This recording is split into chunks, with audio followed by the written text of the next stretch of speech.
When Zidane was announced as France's new manager, almost everyone had the same reaction. This is perfect. And honestly, it's hard to disagree. One of football's greatest players, taking over one of football's strongest national teams. On paper, it feels like the perfect match. But the more I thought about it, the stranger this appointment became, because managers are usually hired to fix problems. France don't really have one. They've reached finals, they've won trophies, they've stayed among the world's best for nearly a decade. So if you're Zidane, what exactly are you supposed to improve? That's the question I've been asking myself. And after watching France throughout this World Cup, I don't think the answer is as obvious as people think. Because Zidane isn't inheriting a team that needs rebuilding. He's inheriting a team that already knows how to win.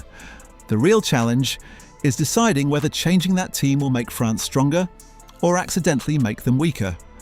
I think one of the biggest misconceptions about Didier Deschamps is that people judge him by the football they remember, not by the results he consistently produced. Because if you watched France over the last decade, there were plenty of matches that weren't spectacular. There were games where they defended deep, games where they barely dominated possession, games where people questioned the tactics afterwards. And yet, France just kept getting closer to trophies. That's not a coincidence.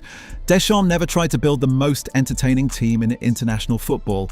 He built the most adaptable one. Most national teams walk into a tournament with one identity. France walked in with options. If the game became open, they had the pace to punish you. If it became physical, they had the strength to compete. If they needed to defend a one-goal lead, they were comfortable suffering. And if they needed moments of individual brilliance, they had some of the best attackers in the world. That's what made France so difficult to eliminate. You couldn't beat them the same way twice because they didn't need every match to look the same. Some people call that pragmatic. I think it was something else. It was realism. Deschamps understood something that many international managers never do. You don't win 7 matches at a World Cup by playing your favourite football. You win by playing the football each match demands. And for almost a decade, that philosophy made France one of the most successful national teams in the world. Which brings us to the obvious question. If that approach was already working, why did France decide it was time for something different? Then, Spain happened. And I don't think that match was important because France lost. Great teams lose. That isn't unusual. What interested me was the type of game Spain forced France to play.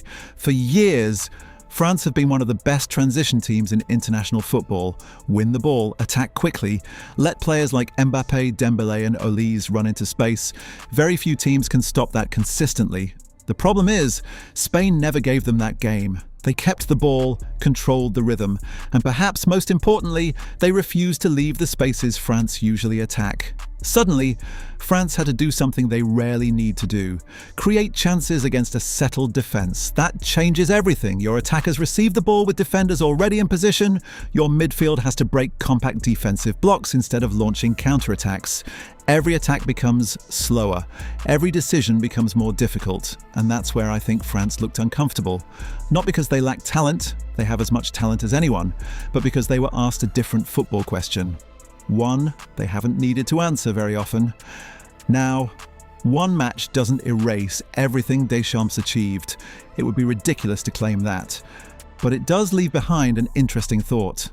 If more teams start copying Spain's approach, does France already have the solution? Or is that exactly why Zidane was appointed? Maybe the federation wasn't looking for a rebuild. Maybe they were looking for one more solution.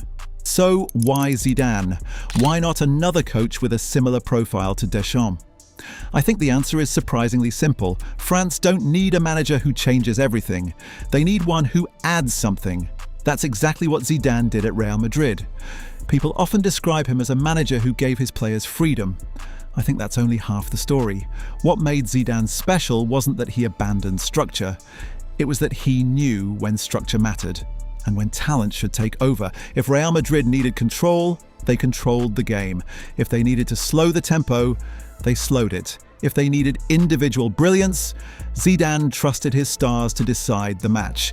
There was never one fixed solution. There were multiple solutions for different situations. And that's why I think his ideas fit this France squad so well. Because France already have everything you need to hurt teams in transition.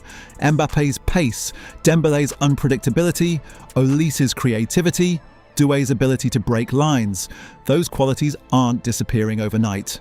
The question is, what happens when none of them have space? Can France still dominate the ball? Can they patiently move opponents around instead of waiting for mistakes? Can they control difficult matches instead of simply surviving them?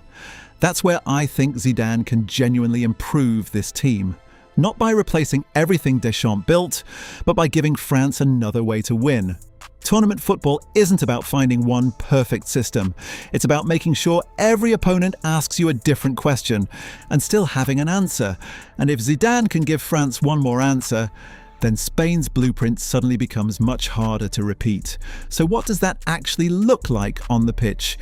I don't think Zidane is going to walk in and completely transform France. I think the biggest change will be much smaller and much smarter.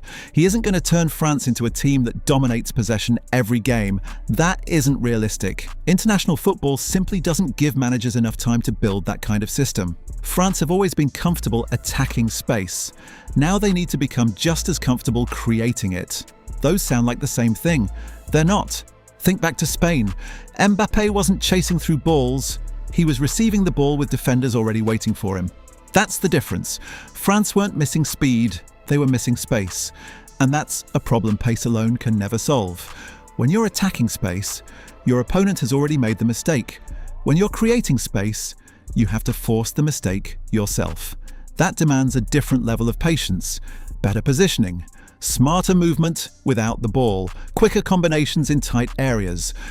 Imagine a team sits deep against France. Instead of waiting for Mbappe to sprint in behind, France might move the ball until that run becomes possible. Instead of relying on one brilliant moment, they create the conditions for that moment to happen. It's a subtle difference, but at the highest level, subtle differences decide tournaments. And that's why I don't think Zidane's success will be measured by how entertaining France become. It'll be measured by one simple question. When plan A doesn't work, does France finally have a plan B? Here's why I think people are underestimating Zidane's challenge. Most new international managers take over teams that need fixing.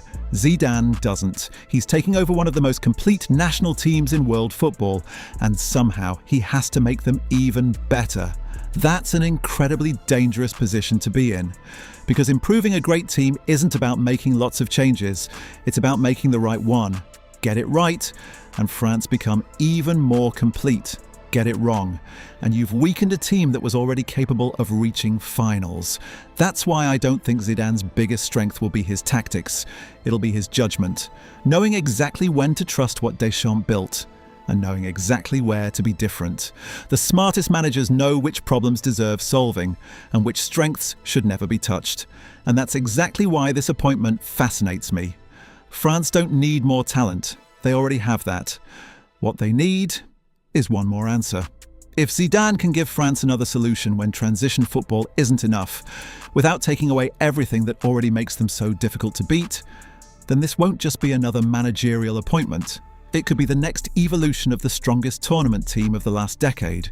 And that's exactly why I think this appointment is far more interesting than people realise.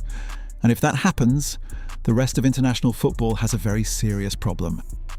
So, after thinking about all of this, I don't think Zidane was hired to reinvent France. I think he was hired to complete them.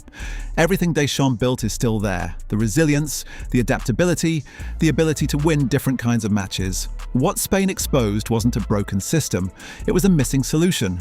And if Zidane can solve that one problem, without sacrificing everything Deschamps spent years building, France won't become a different team.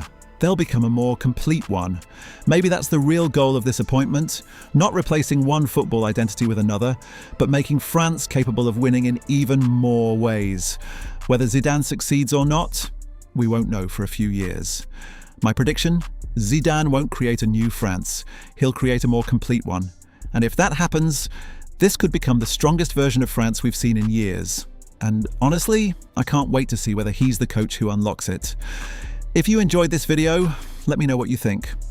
Do you believe Zidane should evolve Deschamps' ideas or create a completely new France?